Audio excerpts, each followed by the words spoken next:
നിങ്ങളുടെ favourite shows ഇനി ഒരിക്കലും മിസ്സാവില്ല. ഇപ്പോൾ C5 കാണും നിങ്ങളുടെ ഫേവറേറ്റ് ഷോ തികച്ചും സൗജന്യമായി. അപ്പോൾ ഗുഡ് നൈറ്റ്.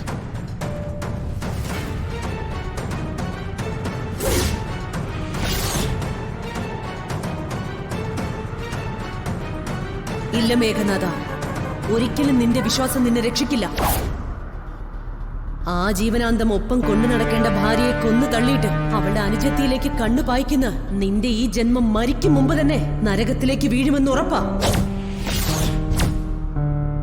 ചെയ്ത പാപങ്ങളുടെ നരക സഞ്ചാരത്തിന് ഒരുങ്ങാൻ നിനക്ക്. ഈ ഭൂമിയിൽ ഇനി നിന്റെ ആശകളൊന്നും സഫലമാകാൻ അനുവദിക്കില്ല ഞാൻ. രാധയെ നേടാനുള്ള നിന്റെ മോഹം ഉളയിലേക്ക് അരിഞ്ഞു പോകും. എന്റെ മകനെ എന്റെ അനിയത്തി രാധ വളർത്തും. അവൾക്കിഷ്ടമുള്ള, അവൾ മനസ്സ് നിറഞ്ഞു പ്രണയിച്ച പുരുഷനോടൊത്തു തന്നെ അവൾ ജീവിക്കും. നിനക്ക് കിട്ടാൻ പോകുന്നത് നരകത്തിലെ തീപ്പൊള്ളലുകൾ മാത്രം.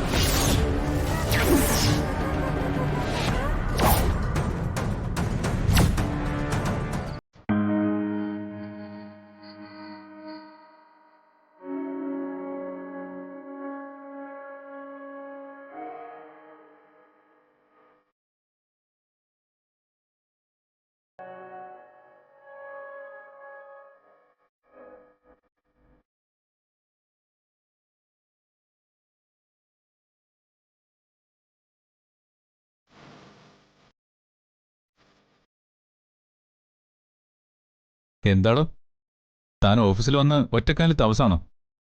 താങ്ക് യു പ്രസാദേട്ടാ, താങ്ക് യു വെരി മച്ച്.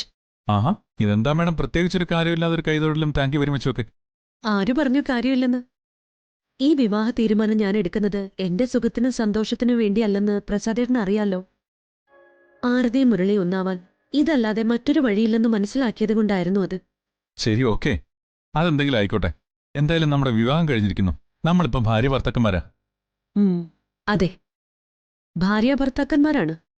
പക്ഷേ പ്രസാദേട്ടന് മനസ്സിൽ ചെറുപ്പത്തിലേ വേരുറപ്പിച്ച ചില ഇഷ്ടങ്ങളുണ്ടെന്ന് എനിക്കറിയാം. ഇപ്പോ അങ്ങനെ മനസ്സിൽ നനച്ചു വളർത്തുന്ന ആ ഇഷ്ടങ്ങൾക്ക് വിരുദ്ധമായി എന്റെ ഒപ്പം നിന്ന് തന്നതിനുള്ള തീർത്താ തീരാത്ത കടപ്പാട് നന്ദിയോ എന്റെ ഈ കൈകൂപ്പലും താങ്ക് യു വിരമിച്ചു. ഏയ് പ്ലീസ്, അങ്ങനെയൊന്നും ഫോർമാലിറ്റി പറയണ്ട അഞ്ജലി. ഞാൻ പറഞ്ഞല്ലോ, നമ്മളിപ്പം ഭാര്യ ഭർത്താക്കന്മാരാ. അതുകൊണ്ട് തന്നെ ഇതിനു മുമ്പുള്ള കാര്യങ്ങളൊക്കെ തൽക്കാലം നമുക്ക് മാറ്റിവെക്കാം. ഒപ്പം ഏതായാലും ഒരു കാര്യം അഞ്ജലിക്ക് വിശ്വസിക്കാം, എന്നും എപ്പോഴും അഞ്ജലിയുടെ തീരുമാനങ്ങൾക്കൊപ്പം ഞാനുണ്ടാവും. ഇത് വെറൊരു വാഗ്ദാനമല്ല, മനസ്സുറപ്പിച്ചു തരുന്ന വാക്കുറപ്പാണ്. ഈ പ്രസാദിന്റെ വാക്കുറപ്പ്. സന്തോഷമായി പ്രസാദേട്ടാ. ഈ വിവാഹത്തിന് മുമ്പ് തന്നെ പ്രസാദേട്ടൻ എന്റെ ഏതോ സ്വന്തക്കാരനാണെന്നുള്ള കരുതലായിരുന്നു എനിക്ക്. നിർണായക ഘട്ടങ്ങളിൽ ഒരു സഹായത്തിന് എങ്ങോട്ട് കൈനീട്ടാമെന്ന് ചിന്തിക്കുമ്പോൾ എപ്പോഴും തെളിയുന്ന മുഖവും പ്രസാദേട്ടൻ്റെത് തന്നെയാണ്. ഇനിയിപ്പോ പ്രസാദേട്ടൻ എന്റെ സ്വന്തമാണെന്ന അറിവോടെ തന്നെ പ്രസാദേട്ടനെ സമീപിക്കാമല്ലോ. അതിനാണ് എന്റെ ഈ കൈകൂപ്പലും താങ്ക് യു വെരി മച്ച്. അയ്യോ ആയിക്കോട്ടെ, ഒരേ ഡയലോഗ് ആവർത്തിച്ച് ബോറാക്കണ്ട. കവിവാക്യം പറഞ്ഞ ഇനി നമുക്ക് പരസ്പരം ഊന്നുവടികളായിരിക്കാം. അഞ്ജലിക്ക് താങ്ങായി ഞാനും എനിക്ക് താങ്ങായി അഞ്ജലിയും. ഓക്കെ?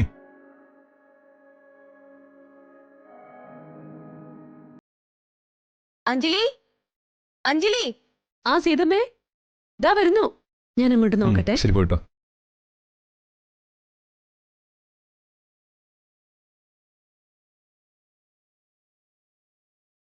ഡൗൺലോഡ് ചെയ്യൂ C5 ആപ്പ്. കാണൂ എല്ലാ എപ്പിസോഡുകളും സൗജന്യമായി.